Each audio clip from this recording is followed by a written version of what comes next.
So Hytale just released on early access, and if Mojang's timbers weren't already shivered, then they're about to be. Dropping at the low price of $20, Hytale offers a new experience similar to Minecraft, only better. For those who don't know, Hytale went viral back in 2018 as pretty much just a Minecraft 2 made by the same people who run the Minecraft server Hypixel. It was then bought out by Riot Games in 2020 and then cancelled in 2025 because Riot would rather make Valorant e-boys happy than actually make a good game. Which brings us to 2026. The original devs bought back the rights and have already released an early access, and to say it's impressive would be an understatement. So enough with the app. Starting with the pros, and they are a lot. The first thing you'll notice are the graphics. This game is more colour than Pride Month. Everywhere you look is just green grass and blue skies. Now I will admit, after 12 hours straight, it started to feel more like a fever dream than cutesy. But at the end of the day, the overall graphics and design in this game are very good. I was just sleep deprived. But who cares about that anyway? Combat is where this game really shines. Featuring several different weapon types ranging from prison shanks to sorcery, Hytale gives you a much more engaging combat system as opposed to Minecraft's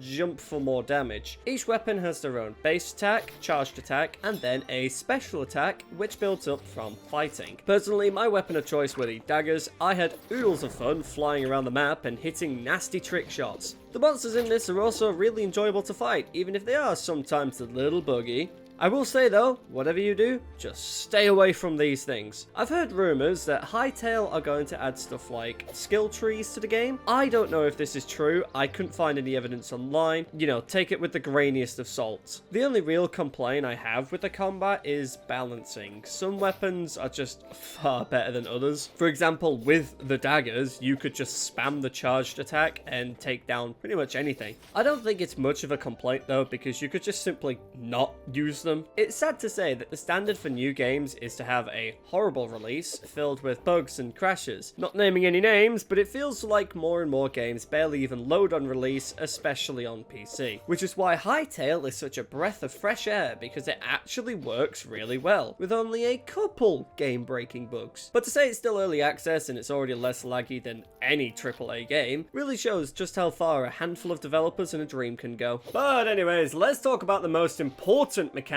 of the game: the mining and the crafting. First off, the caves in this game felt a lot more enjoyable than Minecraft's. There was more life to them. You could find all sorts of ruins and interesting biomes down there. I don't know if it's just a honeymoon phase or not, but I much preferred mining in Hytale because of all the cool stuff you could find, as opposed to Minecraft where all you could find is rocks and more rocks. Maybe I'm just taking Minecraft for granted, but all of these different enemies and structures made Hytale's mining much more engaging. Then there's the building. Already I love the block design. There's just so much detail without the need of mods or texture packs. Plus, vertical slabs. Ooh. You know that thing that we've been asking Minecraft to implement for ages? Yeah, well, Hytale has them on release. It's something small, yes, but I think it just goes to show how much Hytale just cares about the consumer, whereas Minecraft is just the Mr. Krabs of gaming. You want a new boss to fight? Too bad, you're getting a rideable shrimp. A new dimension? How about this beekeeping adventure map instead? That being said, Minecraft does obviously have more blocks to play around with, but I have no doubt in my mind that over the next couple of years, Hytale will 100% surpass them in that area. Talking more about dimensions though, Hytale has something called the Ultiverse. Not much is known about it just yet as it's not been released, but it looks like in the future you'll be able to travel between 5 different planets, all with their own unique atmospheres and hopefully enemies and loot too. To say there's potential here would be an understatement. Having 5 different dimensions to play around in sounds like a Minecraft modder's wet dream. I just hope that it doesn't take too long for the rest of these to be released. There's also the sound design. I usually don't bother talking about sound design in games, but something about Hytale's sound effects are just satisfying. The creative mode in Hytale is also worth mentioning. Now, I'm too lazy and dumb to figure out what all of these do, but from looking online, Hytale's creative options are extensive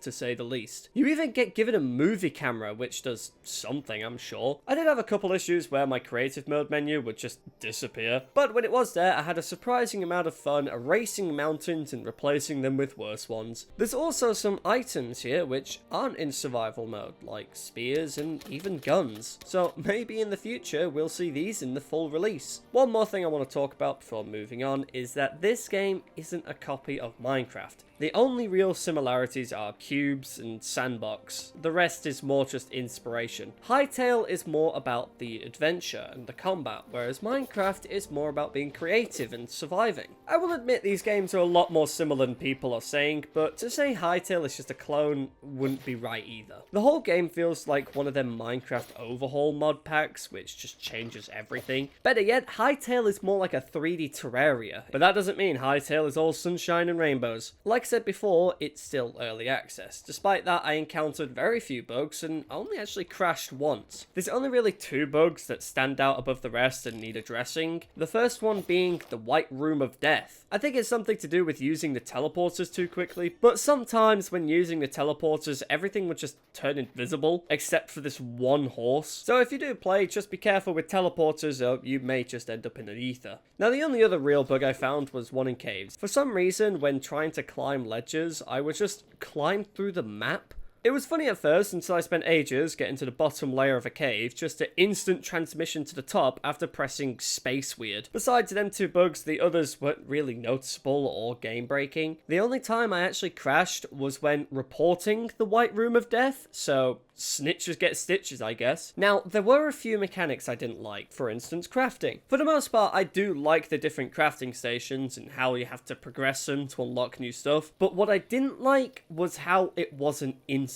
It's fine when making tools and armor, but when I'm crafting in bulk, it's just unnecessarily slow. And you can't even close this page while it crafts. You gotta watch each arrow craft in real time. It's like Ark all over again. Now that's nothing compared to the next point. These fuck-ass horses. They refuse to stay still. You can ride these things off the bat without a saddle or taming, which is great, but that doesn't stop them from running away the moment you dismount. I had to dig holes and bury them while looting ruins to stop them from running for the hills. I even built this pen, which was used for all of 3 seconds before my horse ran away. It's just annoying because it meant I had to walk everywhere, and when you have a stamina meter, it gets just that extra little bit slower. As far as I could find, there is also no way to tame them or get them to stay still, so I guess for now I'll just have to keep burying them. Other than that, I liked almost everything else. Water mechanics could do with a little bit of work, but this game is still a work in progress, so, you know. I genuinely think the biggest problem with this game is just how unfinished it is. Like, there's this whole last hub area where the only NPC you can actually trade with gives you seeds. Everywhere else is just filled with construction signs. Now, there is obviously a lot of stuff that is planned for this area, hopefully better trades and